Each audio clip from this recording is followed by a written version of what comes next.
একজন মানুষই শুধু জানতেন যে তিনি পৃথিবীতে কতদিন বাঁচবেন, সেটা হচ্ছে সাইয়েদনা আদম আলাইহিস সালাম। ওনাকে বলে দেয়া হয়েছিল উমরুকা আলফু সানা, তুমি পৃথিবীতে বাঁচবে 1000 বছর। কয় বছর? সাইয়েদনা আদমের সামনে অনেকগুলো রূহ রাখা হলো। সাইয়েদনা আদম বললেন, এরা কারা? আল্লাহ বললেন, এরা হচ্ছে নাসালুক, তোমার বংশধর, পৃথিবীতে তোমার পর এরা পৃথিবীতে আসবে। সাইয়েদনা আদম বললেন, আল্লাহ ওই যে একটা রূহ দেখা যায়, এটার নাম কি? আল্লাহ বললেন, হাদা ইবনুকা দাউদ, এটা তোমার ছেলে দাউদ, সে দুনিয়াতে নবী হয়ে আসবে, তার ছেলে সুলাইমান নবী হয়ে আসবে। সাইয়েদনা আদম বললেন, মাবুদ, আমার ছেলে দাউদের কত বছর হায়াত আপনি দিয়েছেন? আল্লাহ বললেন, 40 সানা, মাত্র 40 বছর, 4 ইয়ার্স, 40 বছর তোমার ছেলেটা বাঁচবে। ও আল্লাহ, আমি বাঁচবো কয় বছর? তুমি বাঁচবা 1000 বছর। সুবহানাল্লাহ। সাইয়েদনা আদম বললেন, মাবুদ, এত ফুটফুটে সুন্দর আমার ছেলে দাউদ, মাত্র 40 বছর দিলেন কেন? জিদ মিন উমরিহি, বাড়ায়া দেন। কি করেন? সুপারিশ করতেছে পোলার লাইগা কে? বাবা। আল্লাহ আপনি বাড়ায়া দেন। আল্লাহকে বাড়ানো যাবে না, লেখা হয়ে গেছে। রুফিআতিল আকলাম ওয়া জাফফাতিস সুহুফ, কলম তুলে নেওয়া হয়েছে আর কালি শুকায় গেছে, আর কিছু করা যাবে? সাইয়েদনা আদম বললেন, মাবুদ, আমার 1000 বছর কেন দিলেন? আমার এই সুন্দর ফুটফুটে ছেলেটারে শুধুমাত্র 40 বছর কেন দিলেন? ও মাবুদ, আমার 1000 বছরের দরকার নাই, আমার 1000 বছর থেকে 60 বছর আমি আমার ছেলেরে দিয়ে দিলাম। দাউদ আলাইহিস সালাম বাঁচতে 40 বছর, তো বাপ আদম যদি আরো 60 দেয়, 40 আর 60 মিলে কত হয়? 100। ভালো হিসাব বোঝে, 100।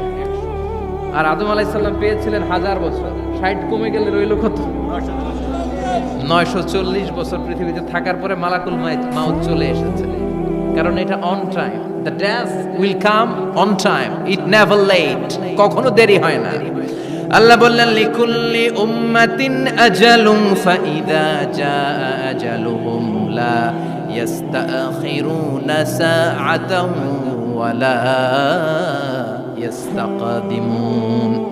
মৃত্যুর একটা নির্ধারিত সময় আমি বেঁধে দিয়েছি, অন টাইম, অন টাইমেই চলে আসে, 1 সেকেন্ড আগেও আসবে না, 1 সেকেন্ড পরেও আসবে না। 940 বছর বয়সে মালাকুল মাউত এসে হাজির, এসে বলল, জিইতু আন আকবাদা রূহাক, রূহ কবজ করতে আসছি।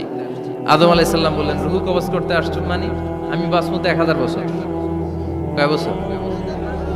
মালাকুল মাউত বললেন, না না, ওই যে আগের কথা স্মরণ করেন, আপনি 60 বছর দিয়া দিছিলেন। কয় না, আমি দেই নাই, আমি আরো বাঁচুম, আরো 60 বছর পাওনা আছি, আমি দেই নাই।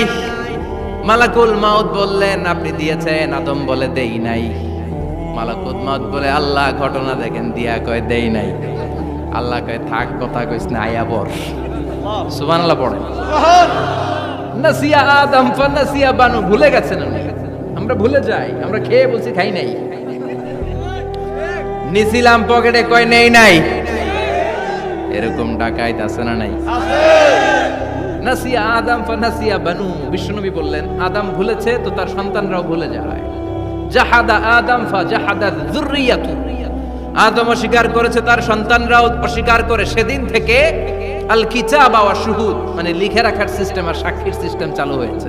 সুবহানাল্লাহ পড়েন। সুবহানাল্লাহ। 940 বছর বয়সে মালাকুল মাউত এসে আদম আলাইহিস সালামের রূহ নিতে পারে নাই। উনি 1000 বছর যখন হয়েছে তখন এসে সাইয়েদনা আদম আলাইহিস সালামের রূহ কবজ করেছে। যেই দিন পৃথিবীর প্রথম মানব, প্রথম নবীর রূহ মালাকুল মাউত দুনিয়ায় এসে কবজ করেছে, ওই দিনটাও ছিল জুমাবার।